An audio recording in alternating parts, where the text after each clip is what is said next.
ধবলমুখের বণিক বন্ধু আর যোদ্ধা বন্ধু। কান্যকুব্জের রাজা ছিলেন চন্দ্রাপদ। তার এক বিশ্বস্ত ভৃত্যের নাম ছিল ধবলমুখ।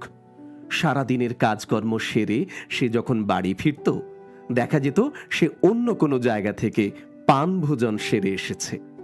দিনের পর দিন এমন দেখতে দেখতে তার বউ একটু বিরক্ত হলো। সে একদিন ধবলমুখকে প্রশ্ন করে, রোজ রোজ তুমি কোথায় খাওয়া দাওয়া করো বলো তো?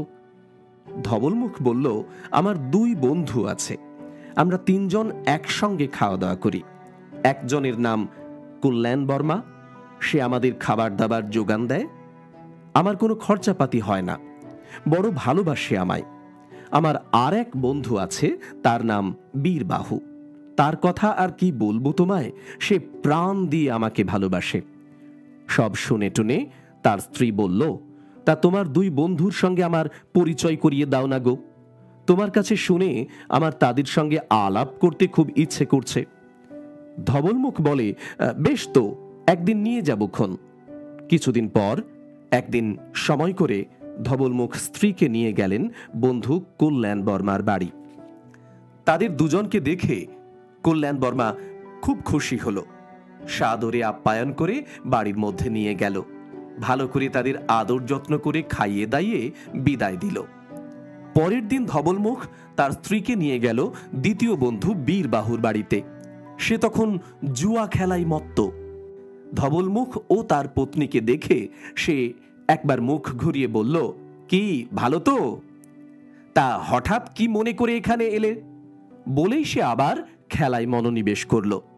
বন্ধু ও বন্ধু স্ত্রীকে যেন ভালোভাবে পাত্তাই দিল না। ধবলমুখের স্ত্রী যেন একটু মনক্ষুণ্ণ হলো বীরবাহুর ব্যবহারে। সে ধবলমুখকে প্রশ্ন করে, তোমায় একটা কথা জিজ্ঞেস করব? আমি কিন্তু ব্যাপারটা ঠিক বুঝতে পারছি না। ধবলমুখ জানতে চায়, কি ব্যাপার? তখন তার স্ত্রী বলে, আচ্ছা, তোমার প্রথম বন্ধু আমাদের এত খাতির যত্ন করলো, আর দ্বিতীয় বন্ধু বীরবাহু তো একবার কোনো মতে মুখ তুলে ভালো বলেই আবার খেলতে লাগলো, ভালো করে কথাও বলল না। তবু আমার মনে হয় তুমি যেন বীরবাহুকেই বেশি ভালোবাসো, বেশি শ্রদ্ধা করো। আমার তো কল্যাণ বর্মাকেই তোমার বেশি ভালো বন্ধু বলে মনে হয়। তোমার ধারণা অন্যরকম কেন বলো তো? ধবলমুখ মুচকি হেসে বলে, কেন তুমি নিজেও তা বুঝতে পারবে। একটা কাজ করা যাক, তুমি কল্যাণ বর্মা ও বীরবাহু দুজনের কাছে গিয়ে বলো যে রাজা আমাদের ওপর খুব রেগে আছেন, আমাদের বড়ই বিপদ। বলে দেখো দুজনের কে কি করে, কি ভাবে।